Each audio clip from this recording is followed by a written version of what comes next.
Now, this is a big one. Makueni residents now want the county and national government to come up with a lasting solution to address the acute water shortage in the area.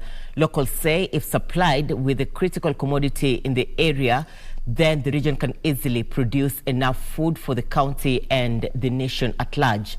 The ongoing drought has had a toll on the education sector, with children now dropping out of school due to hunger.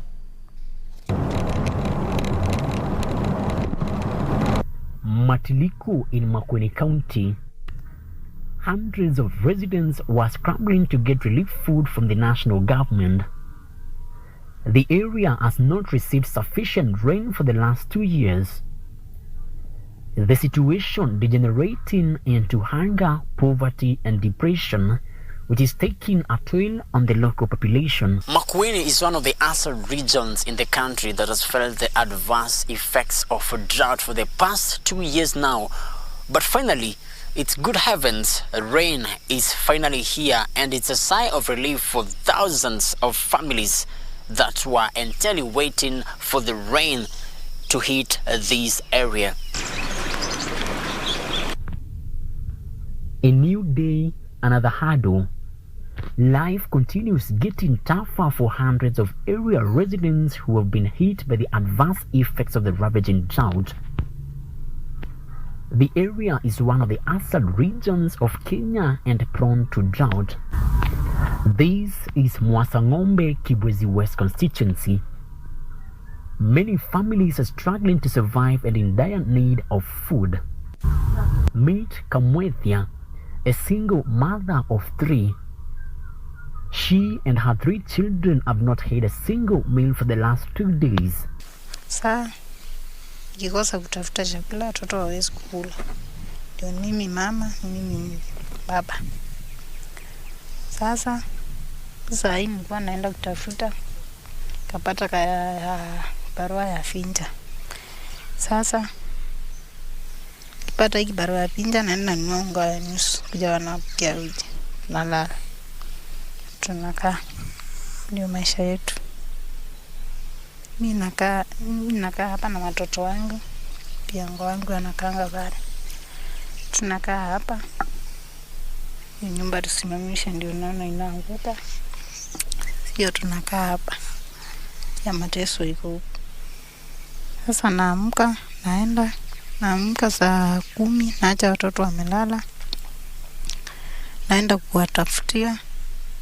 Na rudi saa 7 na pata wamelala. Pata wajaenda shule. Nimewapata hapa na sijaona kitu.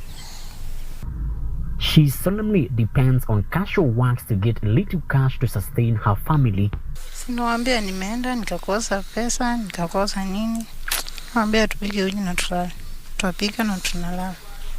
Pendo saidizi wa watoto wangu wasome. These are some of the sad tales from Ukambani region as majority of families continue struggling to put a single meal on the table. But the big question that still remains on the minds of many Kenyans is to when measures and policies that have been implemented by the government will be fully addressed to curb the situation. I've been a champion of what we call the disaster management framework, both policy and law. And I spent the whole of the entire 5 years in the Senate trying to get the disaster management law into an act which did not succeed. What does that do? That law was going to provide what is called a joint framework of national and county government for purposes of preparing for disasters and emergencies. Since disaster and emergency is a concurrent function of national and county government, it was important that we coordinate because the point where we need to seek for national government assistance, once a drought is declared, it is very easy for the resources to be available for county governments instead of county governments having to wait for national government. This is Ita in Zaui.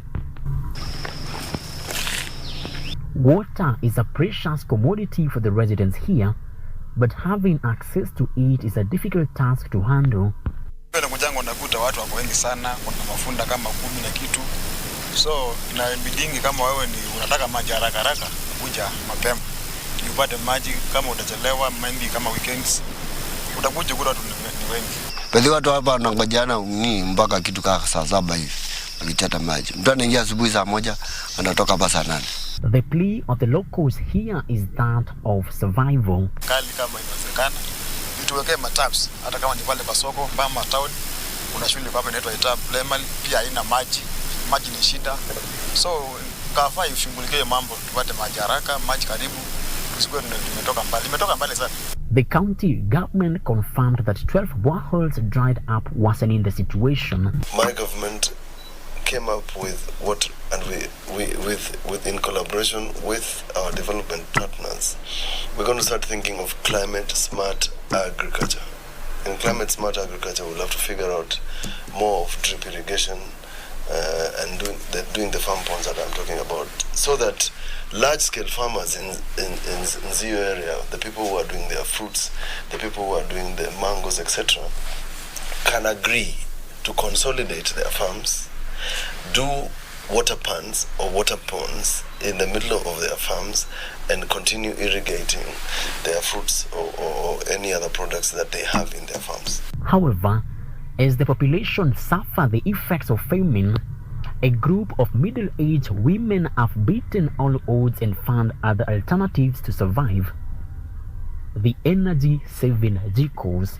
The genesis of all this dates back to 2009. Nimechangia kwa hii majiko, sasa naweza kuamka asubuhi niwe sina single cent. Na niko na watoto wako shule. Sasa nikifika kwa soko nasikia napigiwa simu. Nauliza mama Masi uko wapi? Nasema niko hapa. Nakuja mtu ananiambia nataka majiko mangapi? 2. Sasa inamuuzia pesa naweka tu. Inawe tulikuja tu tukajua kuna hao watu wanatengeneza jiko kisasa. Na nikaenda hapo pamoja na the other administration, tukaenda kwa lobby, tukawa wakakuja hapa wakapima hii mchanga kwanza, wakasema hii mchanga ni mzuri sana kwa hiyo project. Then from there